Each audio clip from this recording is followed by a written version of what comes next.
আসসালামু আলাইকুম বন্ধুরা, আশা করি আপনারা সবাই ভালো আছেন। রাশিয়ার তৈরিকৃত সুখোই Su-57 যার ন্যাটো রিপোর্টিং নেম হলো ফ্যালন। এটা যুক্তরাষ্ট্রের আতঙ্ক এবং ইউরোপীয় ইউনিয়নের গলা শুকিয়ে যাওয়ার কারণ। দুই ইঞ্জিন বিশিষ্ট মাল্টিরোল জেট ফাইটার রাশিয়ার অন্যতম শক্তিশালী সম্পদ। 1999 সাল থেকে রাশিয়া এই যুদ্ধবিমান তৈরি করার প্রক্রিয়া শুরু করে এবং সর্বশেষ রাশিয়ার সুখোই কোম্পানি এটা আনুষ্ঠানিকভাবে তৈরি করে। প্রায় 35,000 কেজি ওজন নিয়ে সর্বোচ্চ 10 সেকেন্ডের ভিতরে এটা টেক আপ করতে পারে এবং এই যুদ্ধবিমানের সবচেয়ে আধুনিক বৈশিষ্ট্য হলো সোজা ভার্টিক্যাল ভাবে ও এটা আকাশে উঠতে পারে। ঘন্টায় 2300 কিলোমিটারের গতির মধ্যে এই ধরনের ভার্টিক্যাল ভাবে উড্ডয়ন করা ডগ ফাইটের মধ্যে অন্যতম শক্তিশালী ক্যাপাবিলিটি। যখন কোনো মিসাইল বা যুদ্ধ বিমানের সাথে সরাসরি ডগ ফাইট হবে তখন খুব সহজেই Su-57 যুক্তরাষ্ট্রের যে কোনো আধুনিক যুদ্ধ বিমান রয়েছে সেইগুলোকে চোখের পলকে হারিয়ে দেবে। যুক্তরাষ্ট্র দাবি করে তাদের তৈরিকৃত F-22 র্যাপটর এবং F-35 রাডারকে ফাঁকি দিতে পারে, তবে রাশিয়া এটাকে কোনোভাবে বিশ্বাস করে না।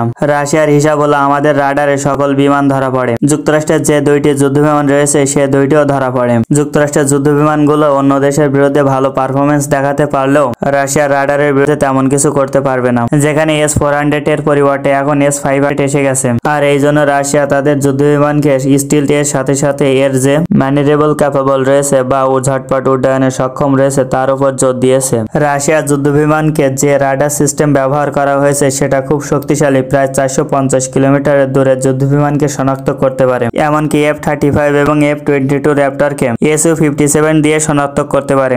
রাশিয়া কিন্তু তার ক্যাপাবিলিটি নিয়ে মোটেও আতঙ্কিত নয়। রিসেন্টলি ভারতের বেঙ্গালুরুর ভেতরে যে ইয়াশু হয়েছে সেইখানে যুক্তরাষ্ট্রের F-35 এবং রাশিয়ার Su-57 সরাসরি একে অন্যের বিরুদ্ধে বড় প্রতিযোগিতায় নামে। ভারতের এয়ারশিপ থেকে শুরু করে যারা সামরিক বিশেষজ্ঞ রয়েছেন সবাই কিন্তু টেস্ট ফ্লাইটে অংশগ্রহণ করেন। এই দুইটি যুদ্ধবিমান যুক্তরাষ্ট্রের F-35 এবং রাশিয়ার Su-57 একটি প্ল্যাটফর্মে তাদের যে শক্তি রয়েছে তা ডিসপ্লে করে। ভারতের প্রধানমন্ত্রী যখন যুক্তরাষ্ট্রে যান তখন ডোনাল্ড ট্রাম্প F-35 বিক্রয়ের প্রস্তাব দেয়। 112টি F-35 যুদ্ধবিমান যার আনুমানিক মূল্য $12 বিলিয়ন বেশি। এই যুদ্ধবিমান ক্রয়ের জন্য ভারতের ওপর প্রচন্ড চাপও দিয়েছিল যুক্তরাষ্ট্র। তবে ভারতের ভবিষ্যৎ এবং সামরিক বাহিনীর প্রকৃত শক্তি বৃদ্ধির জন্য রাশিয়ার Su-57 যুদ্ধবিমান ক্রয়ের সিদ্ধান্ত নিয়েছে। যুক্তরাষ্ট্রের যুদ্ধবিমান তাদের বহরে যুক্ত করবে না, এটাই কিন্তু তারা চূড়ান্ত করেছে। এই ক্ষেত্রে রাশিয়া থেকে তারা বড় অফার পেয়েছে। রাশিয়া থেকে Su-57 পঞ্চম প্রজন্মের যুদ্ধবিমান ক্রয়ের জন্য ভারত যে প্রস্তাব দিয়েছিল রাশিয়াকে যে এই যুদ্ধবিমানগুলো আমাদের দেশে ফ্যাক্টরি খুলে প্রযুক্তি হস্তান্তর করে তৈরি করে আমাদের ডেলিভারি দিতে হবে, সেই প্রস্তাবে প্রাথমিকভাবে রাশিয়া রাজি হয়ে গেছে।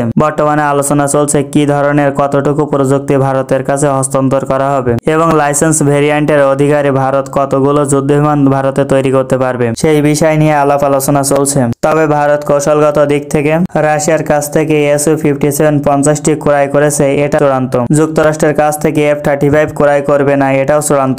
এই সিদ্ধান্তের কারণে যুক্তরাষ্ট্র বড় একটি ধাক্কা খেতে চলেছে। যুক্তরাষ্ট্রের কাছ থেকে হয়তো যুদ্ধবিমান ক্রয় করতে পারবে ভারত, তবে সেইগুলো ব্যবহারের ক্ষেত্রে বিভিন্ন ধরনের নিষেধাজ্ঞা রয়েছে, যেমন পারমাণবিক মিসাইল বহন করতে পারবে না যুক্তরাষ্ট্রের অনুমতি ছাড়া। এছাড়াও অন্য কোনো দেশে আক্রমণ করতে হলে বিশেষ করে যুক্তরাষ্ট্রের যে সকল মিত্র দেশ রয়েছে যুক্তরাষ্ট্র চাইলে সেগুলো ব্লক করে দিতে পারে। আপনি এই যুদ্ধবিমান নিয়ে আকাশে উড্ডয়ন করতে পারবেন না। রাশিয়ার যুদ্ধবিমানের ক্ষেত্রে এই ধরনের কোনো সমস্যা নেই। ভারত রাশিয়ার যুদ্ধবিমান ব্যবহার করে চীনের বিরুদ্ধে আক্রমণ করতে পারে। Su-57 এর প্রযুক্তি হস্তান্তরের মাধ্যমে এগুলো ভারতেই তৈরি হবে। অলরেডি ভারতের ভিতরে Su-13 তৈরির বড় প্রোডাকশন লাইন রয়েছে। হিসাব অনুযায়ী রাশিয়ার লাইসেন্সের চুক্তির অধীনে ভারতে তার দেশের ভিতরে রাশিয়ার Su-13 যুদ্ধবিমান অন্তত পক্ষে 222টি তৈরি করেছে। এর সম্পূর্ণ প্রযুক্তি রয়েছে ভারতের ভিতরে।